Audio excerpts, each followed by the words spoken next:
आज की इस वीडियो में हम लोग देखेंगे बिहार बोर्ड वर्ग 8 का गणित और इसका जो हम लोग सॉल्व कर रहे हैं प्रश्नावली 5.1। तो देखिए प्रश्नावली 5.1 का जो है प्रश्न संख्या 1 से लेकर के 5 तक के प्रश्नों का हल किया गया है और इसके ऊपर एक बेसिक वीडियो भी बना हुआ है। अगर आप नहीं देखे हैं तो सबसे पहले आप उसको उन दोनों वीडियो को ज़रूर देखें, तभी आपको जो यहाँ पे बहुत सारे प्रश्न जो है आपसे खुद ब खुद हल हो जाएगा। तो आज की इस वीडियो में हम लोग यहाँ पे शुरू करेंगे प्रश्न संख्या 6 से। तो चलिए यहाँ पे देखते हैं प्रश्न संख्या 6 को।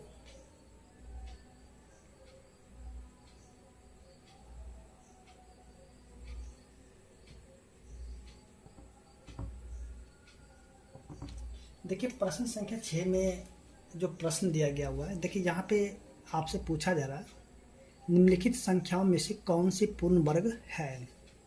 तो चलिए सबसे पहले यहाँ पे प्रश्न को लिख लेते हैं, उसके बाद फिर से यहाँ पे देखेंगे कि कौन सी संख्या पूर्ण वर्ग है या फिर नहीं है। सबसे पहले देखिए यहाँ पे है 400, उसके बाद है 4000, उसके बाद देखिए 330, 550, इसके बाद है 1 से लेकर के 6 तक, उसके ऊपर है 5 0। तो देखिए यहाँ पे जो ये जो प्रश्न दिया गया प्रश्न संख्या 6, तो इसमें आपसे पूछ रहा है कि ये जो संख्या यहाँ पे दिया हुआ है तो इसमें कौन सी संख्या पूर्ण वर्ग है। तो देखिए यहाँ पे जो हम लोग पहले बेसिक में देखे थे कि पूर्ण वर्ग होने के लिए क्या क्या होता है। देखिए जैसे कि हम लोग यहाँ पे देखेंगे कि यहाँ पे शून्य है, यानी कि सभी में देखिए शून्य है, यहाँ पे सभी में देखिए शून्य है। तो हम लोग जो शून्य के बारे में क्या देखे थे कि देखिए जब संख्या में अगर शून्य होगा तो वो संख्या पूर्ण वर्ग तभी हो सकता है जब शून्यों की संख्या जो होगा ना, शून्यों की संख्या सम होना चाहिए। सम यानी कि देखिए सम यानी कि जोड़ा होना चाहिए। क्या होना चाहिए? जोड़ा होना चाहिए, यानी कि सभी का जोड़ा पुर जाना चाहिए। ठीक है, जब शून्यों की संख्या सम हो जाएगा यानी कि उसका जोड़ा पुर जाएगा तभी हम कहेंगे कि वो जो संख्या पूर्ण वर्ग है। ठीक है, अगर इस प्रकार के प्रश्न दिया रहेगा, जैसे कि आप देखिए शून्य है, यहाँ भी शून्य है और यहाँ भी है और यहाँ भी शून्य है, इस प्रकार के प्रश्न दिया रहेगा तो इसमें आपको ज़्यादा कुछ करना नहीं है और आपको यहाँ पे शून्य की संख्या को देखना है। ठीक है, अगर शून्यों की संख्या अगर सम हो या फिर उसका जोड़ा पुर जाए, सम या फिर हम इसको कह सकते हैं जोड़ा पुर जाए, तभी उसको हम कहेंगे वो संख्या पूर्ण वर्ग संख्या है। तो देखिए यहाँ पे ये जो प्रश्न दिया गया है तो पहला संख्या में देखिए 400 जो दिया हुआ है 400 में, तो देखिए यहाँ पे शून्य की संख्या यहाँ पे सम है, यानी कि इनका जोड़ा पुर गया। शून्य की संख्या कितने? 2 है, यानी कि इनका ये शून्य की संख्या क्या सम है, यानी कि जोड़ा पुर चुका है। इसलिए ये जो है ना 400 एक पूर्ण वर्ग संख्या है। अब आगे देखिए, आगे जो दिया हुआ है 4 पर 3 0 है, तो देखिए यहाँ पे शून्य की संख्या कितने? 1 2 3 है। शून्य की संख्या कितने? 3 है, जो कि विषम है, यानी कि इसका जोड़ा नहीं पूरा है, इसका जोड़ा नहीं पूरा, इसलिए ये पूर्ण वर्ग संख्या नहीं हो सकता है। इसलिए ये संख्या पूर्ण वर्ग संख्या नहीं हो सकता है। उसके बाद फिर से देखिए आगे 0 है, 0, तो देखिए यहाँ पे 0 की संख्या एक ही है, यानी कि ये भी जोड़ा नहीं पूरा, इसलिए ये जो संख्या है ये भी पूर्ण वर्ग संख्या नहीं हो सकता है।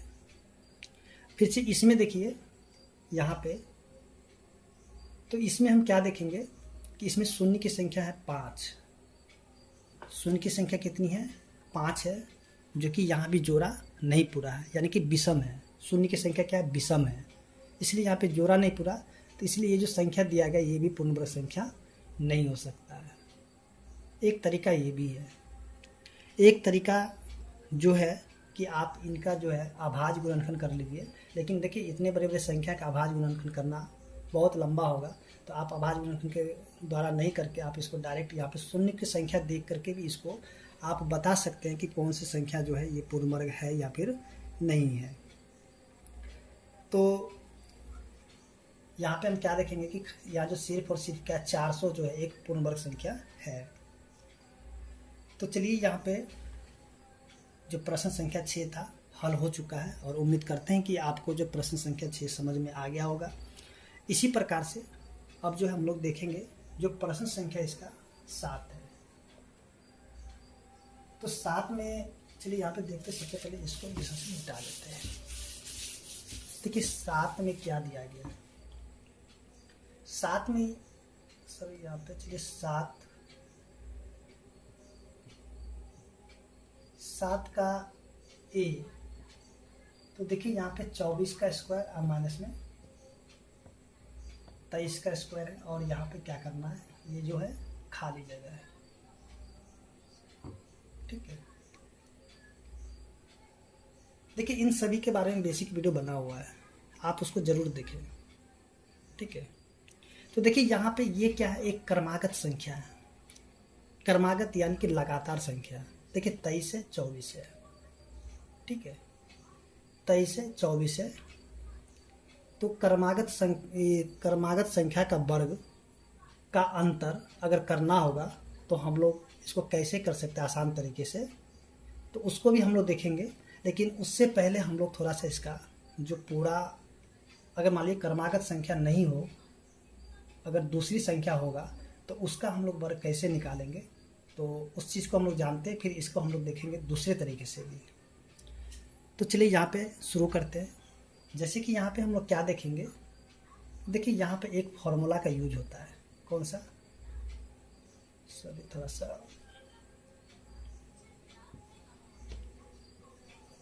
देखिए यहाँ जो फॉर्मूला क्या होता है, यहाँ पे देखिए a का स्क्वायर और माइनस में b का स्क्वायर, a का स्क्वायर माइनस में b का स्क्वायर। तो यहाँ पे क्या करेंगे, अगर इस प्रकार से होगा, जैसे देखिए यहाँ पे 24 है, यहाँ पे 23 है, यानी देखिए दोनों पे वर्ग है कि नहीं, वर्ग। तो इसको अगर, चलिए यहाँ पे पहले देखिए, ये अगर a square minus b square होता है तो इसको एक बार जोड़ लेते हैं और एक बार यानी गुना करते हैं, एक बार घटा लेते हैं। ठीक है, एक बार जोड़ेंगे और एक बार घटाएंगे, और गुना होता है, बीच में चिन्ह होता है इसका, ये एक फॉर्मूला होता है। ठीक है, तो अगर हम इसको ऐसे ही देखेंगे तो देखिए a बराबर मान लेते 24 और b बराबर मान लेते 23। तो देखिए यहाँ पे a बराबर 24 और b बराबर 23 हो गया। तो एक बार जोड़ेंगे और गुना करेंगे, फिर एक बार घटा देंगे, यानी कि एक बार जोड़ेंगे और गुना करेंगे, एक बार घटा करके। तो चलिए यहाँ पे 24 प्लस में 23 और गुना में फिर से 24 में से घटा देंगे 23। ये जो फॉर्मूला का यूज करके इसको बना रहे हैं, बाद में देखेंगे इसका आसान तरीका कैसे बनेगा। देखिए 24 और 23 को जब जोड़ेंगे तो हो जाता है 47, फिर से गुना, और 24 में से 23 को घटा देते तो 1 हो जाता है। इसको जब गुना करते हैं 47 को 1 से, तो 47 का 47 होता है।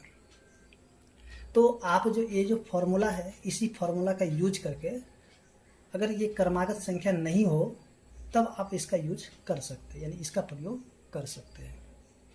लेकिन यहाँ पे जो दिया गया है क्रमागत संख्याओं का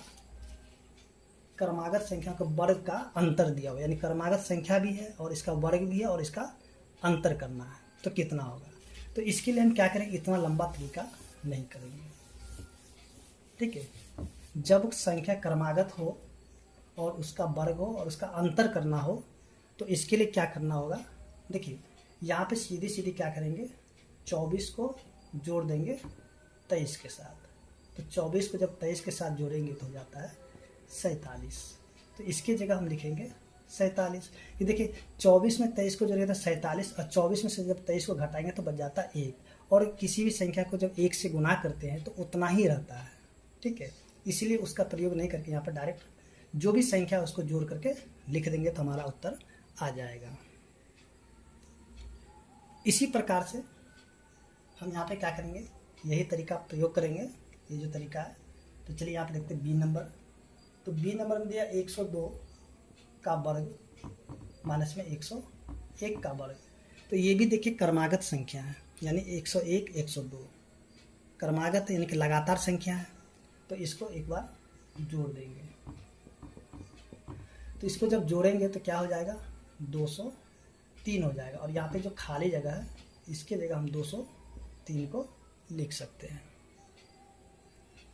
ऐसे ही अगर प्रश्न संख्या सी में जो दिया हुआ है 501 का वर्ग माइनस में 500 का वर्ग, तो यहाँ भी क्या करेंगे, जोड़ देंगे 501 प्लस में 500, तो ये क्या हो जाएगा 1001। ठीक है। डी, तो डी में क्या दिया गया है, देखिए 400 का वर्ग माइनस में 399 का वर्ग। तो इसको जोड़ दीजिए तो आपका उत्तर भी आ जाएगा, यानी कि 799। ठीक है। तो ये हो गया क्रमागत संख्याओं के लिए। तो देखिए अगर मान लीजिए, चलिए यहाँ पे दूसरा एक ऐसे देखते हैं हम लोग प्रश्न। जैसे कि यहाँ पे हम कर लेते हैं 8 का स्क्वायर और माइनस में 6 का, 8 का वर्ग और माइनस में 6 का वर्ग। तो देखिए ये क्रमागत संख्या नहीं हुआ, ये क्रमागत संख्या नहीं है। यानी कि देखिए यहाँ पे 8 है फिर 6 है, यानी कि 8 का 7 होता तब क्रमागत होता, लेकिन ये क्रमागत नहीं है। तो इसके लिए हम ये वाला फार्मूला का यूज करेंगे, यानी कि एक बार जोड़ देंगे गुना एक बार घटा देंगे। 8 और 6 14 और गुना में 8 में से 6 गया तो 2 और 14 दूनी 28, यानी इसका उत्तर क्या हो जाएगा 28 हो जाएगा। जब आप 8 का वर्ग कीजिएगा और 6 का वर्ग करके जब घटाइएगा तो आपका उत्तर ये वाला आ जाएगा। तो इस प्रकार से हम देखेंगे जो हमारा प्रश्न संख्या 7 था हल हो चुका है, और उम्मीद करते हैं कि आपको प्रश्न संख्या 7 समझ में आ गया होगा। तो चलिए अब हम लोग यहाँ पे देखते हैं प्रश्न संख्या 8 को। देखिए प्रश्न संख्या 8 में जो दिया गया है, इसमें आपसे पूछा जा रहा है कि कौन सी संख्या पाइथागोरस त्रिक है। तो इन सभी को हम लोग ने जो है बेसिक में ही देख लिए थे। तो चलिए यहाँ पे देखते हैं जो प्रश्न संख्या 8 का, चलिए 8 में यहाँ पे 8 है, यहाँ पे नंबर नहीं है। चलिए यहाँ पे पहले प्रश्न को लिख लेते हैं, प्रश्न को लिखते फिर आपसे मिलते हैं। तो देखिए यहाँ जो प्रश्न संख्या 8 जैसे कि आप देख रहे दिया गया है, तो देखिए पाइथागोरस त्रिक होने के लिए क्या होना चाहिए, तो इसमें से जो छोटी संख्या होगा दोनों, तो दोनों छोटी संख्या का वर्ग करके जो तीसरा संख्या यानी कि जो बड़ी संख्या होगा उसके वर्ग के बराबर होना चाहिए। यानी कि दो छोटी संख्या का वर्ग का योग, ठीक है, बराबर होना चाहिए, यानी जो बड़ी संख्या उसके वर्ग के बराबर। या फिर हम ऐसे भी कर सकते हैं, देखिए यहाँ पे एक संख्या को मान लेते हैं ए, ठीक है, इसमें से ये पहला वाला में से, चलिए ए बराबर मान लेते हैं 1, बी बराबर मान लेते हैं क्या 2, और सी बराबर मान लेते हैं 3 मान लेते हैं। ए बराबर 1, बी बराबर 2, सी बराबर हो गया 3 हो गया। तो देखिए यहाँ पे ए और बी छोटी संख्या है, ए और बी छोटी संख्या और सी क्या एक बड़ी संख्या है। तो यहाँ पे क्या करेंगे, ए का स्क्वायर और प्लस में बी का स्क्वायर बराबर अगर हो जाएगा सी के वर्ग के, यानी कि ए का वर्ग और जोड़ में बी के वर्ग बराबर हो जाएगा जब सी के वर्ग के बराबर, तभी हम कहेंगे कि ये जो संख्या दिया गया है वो पाइथागोरस त्रिक है या फिर नहीं है। तो देखिए यहाँ पे ए का मान 1 है, तो चलिए 1 का वर्ग कर लेते हैं, ठीक है। उसके बाद देखिए बी है 2, यानी कि 2 का वर्ग बराबर, ये बराबर है कि नहीं उसको देख लेते हैं हम लोग। तो सी यानी कि 3 का वर्ग। तो देखिए 1 का वर्ग 1 होता है, उसके बाद 2 का वर्ग हो जाता है 4, और 3 का वर्ग हो जाता है 9 हो जाता है। तो इसको जब जोड़ेंगे तो ये 5 हो गया, और ये बराबर नहीं है किसके 9 के, ठीक है, ये देखिए इन दोनों को जब जोड़े तो 5 हो गया, और इधर का देखिए तो 9 है। इसलिए हम कह सकते हैं अतः अतः 1 2 3 पाइथागोरस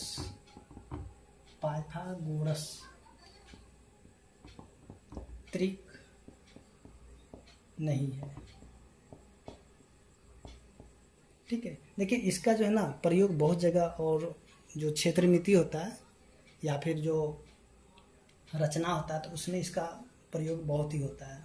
ठीक है, तो उम्मीद करते हैं कि आपको जो ये प्रश्न संख्या 8 का ये जो पहला प्रश्न है ये समझ में आ गया होगा।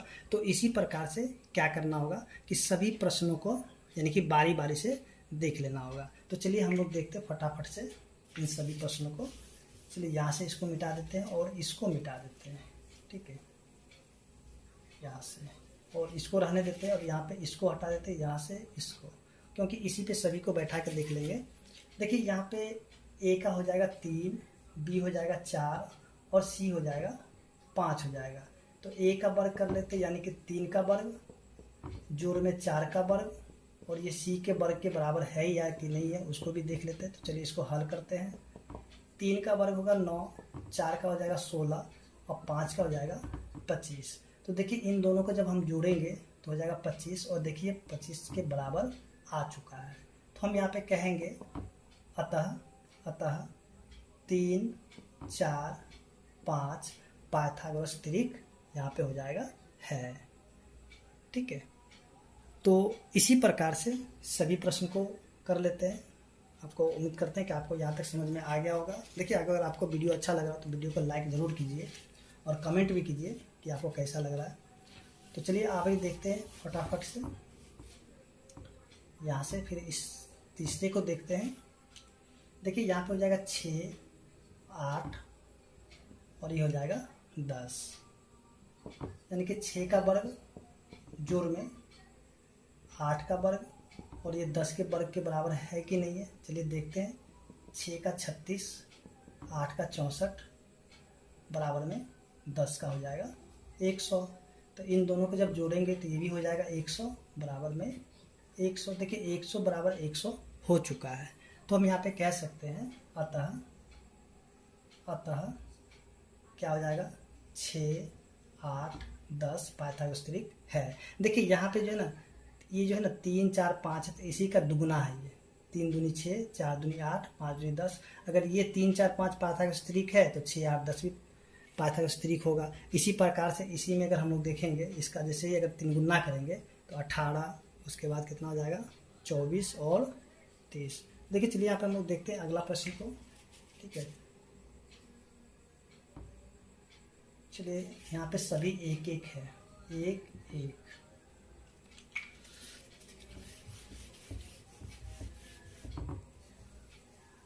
तो देखिए यहाँ पे 1 का वर्ग जोड़ में 1 का वर्ग बराबर 1 के वर्ग के है कि नहीं। तो देखिए ये तो नहीं होगा, क्योंकि 1 प्लस में 1 बराबर 1, यानी कि ये हो गया 2 बराबर नहीं है किसके 1 के। तो इसलिए कहें अतः 1 1 1 पाइथागोरस त्रिक नहीं है। देखिए पाइथागोरस त्रिक के लिए जो है ना अगर कोई एक नंबर दिया हुआ है, जैसे मान लीजिए आपको यहाँ पे 6 दिया गया है, ठीक है, और इससे जो है सिर्फ आपका 6 ही दिया गया है, ठीक है, और इससे हमें पाइथागोरस नंबर निकालना होता है। तो देखिए इसके बारे में जो है ना बेसिक वीडियो बना हुआ है। जैसे आपको सिर्फ 6 दे गया तो इसके ऊपर क्या बेसिक वीडियो बना हुआ, आप देख लीजिएगा कि किस प्रकार से इससे जो पाइथागोरस को जो नंबर होता है वो कैसे निकाला जाता है। तो आप इसको ज़रूर देखिएगा, क्योंकि वहाँ पर दिया गया इस चीज़ के बारे में। ठीक है, तो चलिए आगे देखते हैं। जो अगला प्रश्न है 2 2 3, तो वो भी तो नहीं होगा। देखिए यहाँ पे है 2 2 2, सॉरी 3 है। तो देखिए यहाँ पे क्या हो जाएगा, ये वाला 2 का वर्ग प्लस में 2 का वर्ग बराबर 3 के वर्ग। तो 2 का 4 होगा, 2 का 4 हो जाएगा, 3 का 9 हो जाएगा। तो देखिए ये क्या हो जाएगा 8 बराबर नहीं है किसके 9 के। तो यहाँ पे हम कह सकते हैं कि 2 2 3 2 2 3 पाइथागोरस त्रिक नहीं है। और इसी से हम लोग जो अगला प्रश्न है 15, 36 और 39, तो चलिए इसको भी हम लोग देखते हैं फटाक से।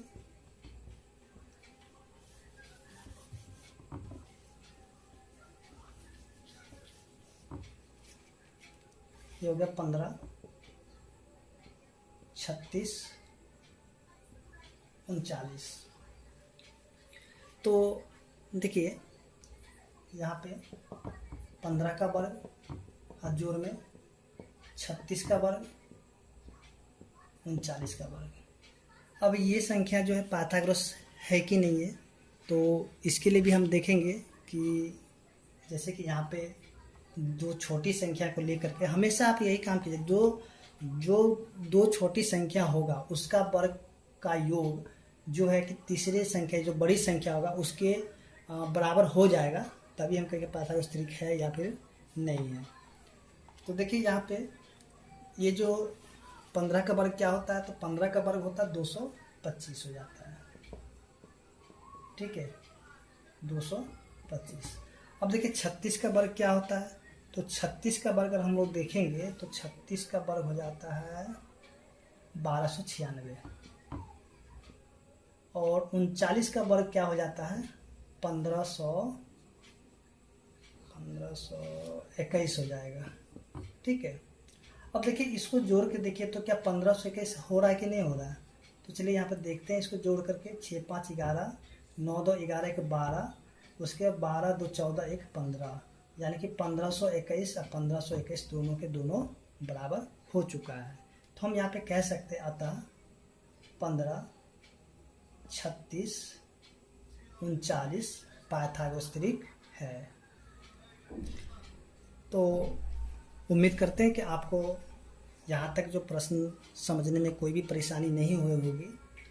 तो देखिए अगर आपको वीडियो अच्छा लगता है प्लीज़ वीडियो को लाइक कीजिए, कमेंट कीजिए कि आपको कैसा लग रहा है। तो चलिए अब हम लोग यहाँ पे जो अगला प्रश्न है प्रश्न संख्या 9, तो चलिए एक काम करते हैं, सबसे पहले प्रश्न को नोट कर लेते हैं, उसके बाद फिर आपसे मिलते हैं। तो देखिए जैसा कि आप प्रश्न संख्या 9 को देखिएगा जो कि यहाँ पे दिया गया है, तो इसमें क्या करना, जो निम्नलिखित प्रतिरूप का परीक्षण करके छूटी हुई संख्याओं का ज्ञात करें, यानी कि इसी के आधार पे ये जो 3 जो दिया हुआ तो इन्हीं के आधार पे ये जो छूटी हुई संख्या है तो इसमें क्या करना है, जो संख्या है उसको भरना है। तो देखिए यहाँ पे जो हम लोग देखे थे बेसिक में कि 3 वर्गों का योग, 3 वर्गों का योग एक वर्ग के रूप में होता है, ठीक है, और इसके बारे में हम लोग बेसिक में देखे थे। तो देखिए यहाँ पे हम लोग यहाँ पे ज़्यादा कुछ नहीं करेंगे इसमें, तो एक चीज़ यहाँ पे ध्यान दीजिएगा। देखिए 1 है ना, तो 1 को इससे गुना किया गया, ठीक है, 1 को जब 1 से गुना करेंगे कितना हो जाएगा, 2 एकम 2। देखिए यहाँ पे 2 है, फिर इसके आगे की संख्या जो होगा 3 का स्क्वायर, ठीक है। उसके फिर से इसमें देखिए तो 2 का वर्ग और यहाँ पे 3 का वर्ग, 3 दूनी तो यहाँ पे 6 का वर्ग, तो 6 के बाद क्या हुआ, आगे यहाँ पे दे दिया 7 का वर्ग। उसके बाद 3 का वर्ग है, यहाँ पे 4 का वर्ग, तो 4 तिया 12 का वर्ग यहाँ पे दे दिया, तो फिर इसके अगली वाली संख्या हो जाएगा 13 का वर्ग। तो इन्हीं के आधार पे ये जो 3 यहाँ पे जो नंबर यहाँ पे दिया हुआ है, ये जो 3 लाइन, तो इन्हीं के आधार पे आपको क्या करना होगा, ये जो यहाँ पे 3 लाइन है तो इसको क्या करना होगा, भर लेना होगा। अब देखिए यहाँ पे 4 का वर्ग है, ठीक है, तो 4 के बाद क्या हो जाएगा, यहाँ पे 4 के बाद हो जाता है 5, तो 4 का वर्ग और यहाँ पे 5 का वर्ग, तो इसको अगर हम गुना करेंगे तो 4 पंचे 20 का वर्ग होगा, ठीक है। तो 20 के बाद क्या हो जाएगा, 21 का वर्ग। जैसे कि यहाँ पे देखिए 3 का वर्ग 4 का वर्ग, तो 4 तिया 12 का वर्ग हो गया, फिर अगले वाले से बराबर कुछ करके हो जाएगा 13 का वर्ग, ठीक है। फिर से यहाँ पे देखिए, अब देखिए यहाँ पे एक चीज़ ये देखिएगा कि ये जो वर्ग है ना, 1 का वर्ग, 2 का वर्ग और यहाँ पे 2 का वर्ग, इन सभी का जब वर्ग करके जब इसको जोड़ दीजिएगा तो यहाँ पे जो 3 का वर्ग है तो इसके वर्ग के बराबर हो जाएगा। जैसे देखिए 1 का वर्ग 1, 2 का वर्ग 4, फिर से 2 का वर्ग 4, तो 4 और 4 8, 1 9, और देखिए 3 का वर्ग हो जाता है 9। उसी प्रकार से यहाँ भी देखिएगा तो 6 का 36, 3 का 9 और 2 का 4 होगा। तो देखिए यहाँ पे क्या हो जाए, 36 और 4 40 और 40 और 9 49, तो यहाँ पे देखिए 7 का वर्ग हो जाता है 49। लेकिन आपको थोड़ा लंबा तरीका हो जाएगा तो आप यहाँ पे सीधे ये जो तरीका है सबसे आसान तरीका है, आप इस तरीके से बनाइए।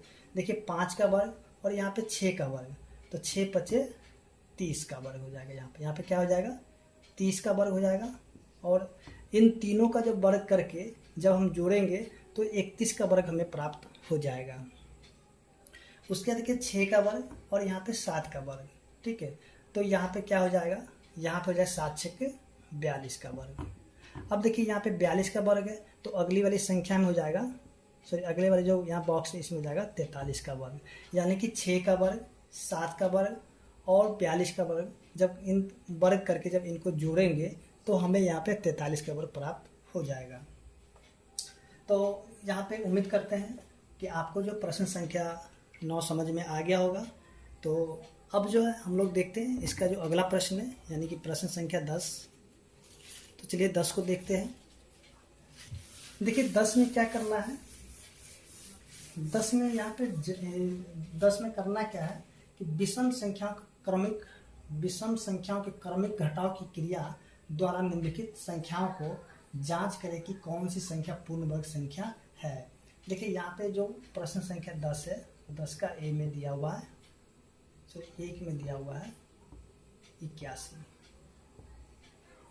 तो देखिए इसमें हमें क्या करना है, क्रमिक विषम संख्याओं का घटाव करना है, ठीक है। तो जैसे कि हम लोग जानते हैं विषम संख्या कौन कौन से होते हैं। तो देखिए यहाँ पे 1 हो जाएगा, 2, उसके बाद 1 2 के बाद हो जाएगा, सॉरी यहाँ पे 2 नहीं होगा क्योंकि 2 सम संख्या, 1 होगा, 3 होगा, 5 होगा, 7 होगा, 9 होगा, 11 होगा, 13 होगा, उसके बाद 15 हो जाएगा, 17 हो जाएगा। इसी प्रकार ये सभी के सभी क्या है, विषम संख्या है। तो यहाँ पे जो संख्या दिया गया है तो इसमें से हमें क्या करना है, यानी कि क्रमिक घटाव, ठीक है। यानी कि इसमें से क्या करना है, ये जो विषम संख्या है तो इसमें से बारी बारी से घटाते घटाते हमें इसको यानी कि 0 तक लेके जाना है, ठीक है। तभी अगर यहाँ पे जब 0 अगर आ जाएगा तभी हम कहें को जो संख्या यानी कि यहाँ पे जो संख्या दिया गया है वो एक पूर्ण वर्ग संख्या है, यानी कि जांच करना है। तो देखिए यहाँ पे जो संख्या दिया हुआ ये सभी के सभी विषम संख्या है। तो इसमें से हमें क्या करना, बारी बारी से सभी को घटाते घटाते इसको 0 तक लेके जाना है, ठीक है। क्योंकि यहाँ पे लिखा हुआ क्रमिक घटाव, क्रमिक यानी कि लगातार यहाँ पे घटाते चलना है। तो चलिए यहाँ पे देखते हैं प्रश्न संख्या 1 10 का। तो देखिए सबसे पहले 81 है, 81 में से क्या करेंगे, 1 को घटाएंगे, ठीक है।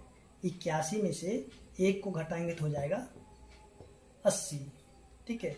तो इस 80 को हम यहाँ पे लिखेंगे, ये जो 80 यहाँ पे आया है इसी 80 को यहाँ पे लिखेंगे, फिर से घटाएंगे अगली विषम संख्या यानी कि 3, तो ये हो जाएगा 77।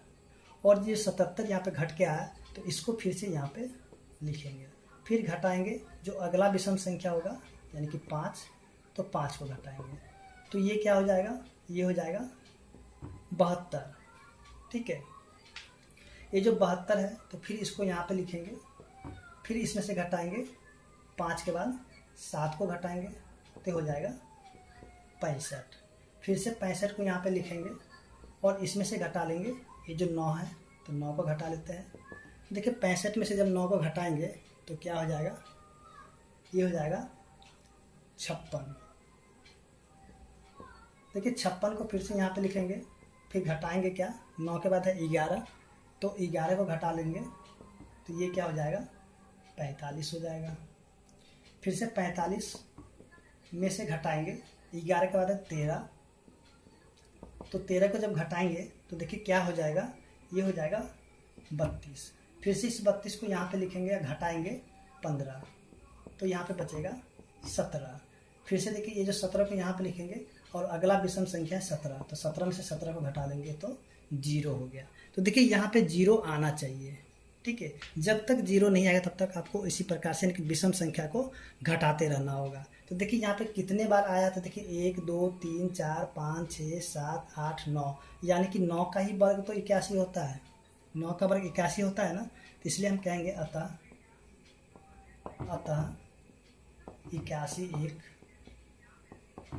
पूर्ण वर्ग है। देखिए यहाँ पे जांच करना था, जांच भी हो चुका है। और इसी प्रकार से अब जो यहाँ पे जितने भी प्रश्न दिया गया है तो आपको इसी प्रकार से सभी को हल करना होगा। तो चलिए यहाँ पे हम लोग देखते हैं अब जो अगला प्रश्न है। देखिए अगले प्रश्न में जो दिया गया 121, यानी कि प्रश्न संख्या 2, 121। तो चलिए यहाँ पे कर लेते हैं। 121 में से पहले घटाएंगे 1 को तो हो जाएगा 120। फिर से 120 में से घटाएंगे 3 को, देखिए 117 हो जाएगा। फिर से 117 में से घटाएंगे 3 के बाद घटेगा 5, तो क्या हो जाएगा 112। उसके 112 में से घटा लेंगे 7 को तो 105 हो जाएगा। 105, 7 5 12, ठीक है। फिर से 105 में से घटाएंगे 9 को, तो ये क्या हो जाएगा, 15 में से 9 गया तो 6, यानी कि 96। फिर से 96 को यहाँ पे लिखेंगे और इसमें से घटाएंगे, देखिए 9 के बाद क्या है 11, तो इसमें से 11 जब घटाएंगे तो हो जाएगा 85, ठीक है। फिर से 85 में से घटाएंगे अगली विषम संख्या यानी कि 13 को, तो देखिए 13 को घटाएंगे तो क्या हो जाएगा 2 7, यानी कि 72, 72 13 85, ठीक है। फिर से 72 को यहाँ पे लिखेंगे और इसमें से घटाएंगे 15 को, तो देखिए 15 जब घटाएंगे तो क्या होगा, 12 में से 5 गया तो 7 हो जाएगा, और यहाँ पे 6 में से गया तो 5, यानी कि 57। फिर से 57 में से घटाएंगे किसको, तो 17 को, तो ये हो जाएगा 40। अब देखिए 17 के बाद क्या होता है विषम संख्या, 19 होता है, 19 के बाद 21 होता है, 21 के बाद 23 होता है, 23 के बाद 25 भी होता है, ठीक है। आगे जरूरत होगा तो लिखेंगे, नहीं होगा तो नहीं लिखेंगे। देखिए अब यहाँ पे क्या करते हैं, इस 40 में से अगली विषम संख्या यानी 19 है, तो 19 को घटाएंगे तो हो जाएगा 21। 21 के बाद देखिए 21 को यहाँ पे लिखेंगे और इसमें से अगली विषम संख्या यानी 21 को घटाएंगे तो हो गया 0। देखिए यहाँ पे 0 आ गया है। अब इसको गिनिएगा ना तो 11 बार में आएगा, 11 बार में आया है, ठीक है। तो यहाँ पे कहेंगे अतः अतः अतः 121 एक पूर्ण वर्ग है, पूर्ण वर्ग है। तो इसी प्रकार से जो अगला प्रश्न है यानी कि 144 है, तो इसको भी हम लोग ऐसे ही करेंगे। देखिए अगर आपको समझ आए तो प्लीज़ वीडियो को लाइक कीजिए, कमेंट भी कीजिए कि आपको कैसा लगा। देखिए प्रश्न संख्या 3 जो दिया हुआ 144, तो इसमें से भी उसी प्रकार से घटाते चलेंगे। सबसे पहले जो पहला विषम संख्या 1 है, तो 1 को घटाएंगे 143। फिर से 143 में से अगली विषम संख्या यानी कि 3 को घटाएंगे तो हो जाएगा 140। फिर 140 में से अगली विषम संख्या यानी 5 को घटाएंगे तो हो जाएगा 135। फिर से 135 में से अगली विषम संख्या यानी कि 7 को घटाएंगे तो क्या हो जाएगा 128 हो जाएगा। 15 60 के तो 7, ठीक है, 128 हो जाएगा। उसके बाद 128 में से अगली विषम संख्या को घटा लेंगे, तो देखिए अगली विषम संख्या क्या, 7 के बाद हो जाएगा 9, तो 119 हो जाना चाहिए। 18 में से 9 गया तो 9, ठीक है, 119 हो जाएगा। 119 में से अगली विषम संख्या यानी कि 11 को घटाएंगे तो ये क्या हो जाएगा 108 हो जाएगा। 108 और 11 119 हो जाता है ना, ठीक है। उसके बाद देखिए 108 में से क्या करते हैं, घटाते हैं। अब अगली विषम संख्या 13, तो 13 को घटाएंगे तो क्या हो जाएगा, 8 में से 3 गया तो 5, 10 में से 1 गया तो 9, यानी कि 95। फिर से 95 में से घटाएंगे अगली विषम संख्या यानी 15, तो हो जाएगा 80। और 80 में से अगली विषम संख्या घटाएंगे 17 को, 15 के बाद 17 होता है अगली विषम संख्या। तो देखिए ये क्या हो जाएगा, 10 में से 7 गया तो 3, और 7 में से 1 गया तो 6, 63, ठीक है। चलिए यहाँ पे 63 में से अब घटाएंगे अगली विषम संख्या यानी कि 19 को, तो इसमें से जब 19 को घटाएंगे तो 13 में से 9 गया तो 4 हो गया, और 5 में से 1 गया तो 4, यानी कि 44। 13 में से 9 गया तो 4 और 5 में से 1 गया तो 4, ठीक है। 44 को यहाँ पे लिख करके अगली विषम संख्या यानी कि 19 के बाद 21 को घटाएंगे तो यहाँ पे बचेगा 23। फिर से 23 में से जब 23 को घटाएंगे तो हो जाएगा 0। तो देखिए आप इसको अगर गिनिएगा तो ये 12 हो गया, 12 बार में यानी कि घट के 0 हो गया। ठीक है, और 12 का वर्ग तो 144 होता है ना, 12 का वर्ग 144 होता है। तो हम यहाँ पे कह सकते हैं अतः 144 एक पूर्ण वर्ग है। ठीक है, तो देखिए जिस प्रकार से प्रश्न में कहा जाए आप उसी प्रकार से कीजिए। अब जो है अगला प्रश्न यानी कि 4 नंबर जो कि दिया हुआ 36, तो वो आपसे खुद से ही बन जाएगा। देखिए 36 को भी क्रमिक घटाव के द्वारा करेंगे। तो सबसे पहले 36 में से 1 को घटाएंगे, यानी कि पहली विषम संख्या 1 है, तो ये हो जाएगा 35। 35 में से फिर से 3 को घटाएंगे तो हो जाएगा 32। फिर से 32 में से अगली विषम संख्या 5 को घटाएंगे तो हो जाएगा 27। 27 में से जब हम 7 को घटाएंगे तो हो जाएगा 20। 1 3 5 7। उसके 20 में से जब घटाएंगे अगली विषम संख्या 9 को तो बचेगा 11। 11 में से जब 11 को घटाएंगे तो हो जाएगा 0। तो देखिए यहाँ पे 6 बार में घट के 0 हो गया, तो इसलिए लिखेंगे अतः 36 एक पूर्ण वर्ग है। तो उम्मीद करते हैं कि आपको जो प्रश्न संख्या 10 समझ में आ गया होगा।